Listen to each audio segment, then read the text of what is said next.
हे दीदी का छोटकाऊ दिखात नहीं बारात जाए वाली बाटे उनका नहवावे धोए बाटे पता न कहाँ गए। बगियो की हम हेरी है। हाँ सतको हेरे।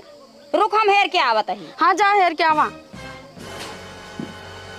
का भौजी बराती निकला था कि नहीं आए? का बारात निकले भैया दुल्हा पता ही नहीं कहाँ भाग गए। कहाँ भाग गए? हाँ अरे हेरो और नहीं। हेरे तो अरे जल्दी हेरा जाना ना पूरी उड़ी आइटम उटम मार सब छूट गया है। चलो ठीक बा हम जाते ही हेरत ही। हाँ हेर जल्दी हम तैयार होके आ गए। छोटकाऊ का जनी कहाँ हैरान है चली भूसो सो घर में देखी तो कजनी कहाँ गए।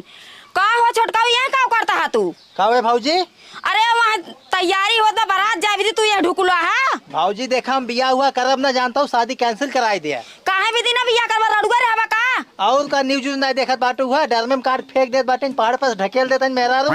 कौन भरोसा बाटे मेहरारू बताओ डाई निकल जाए मारने हम हो के तब का होए कैसे बरतिए जाए? बराती कैंसिल कराओ ठीक बाटे हम रहब ना जाते हिमालय ठीक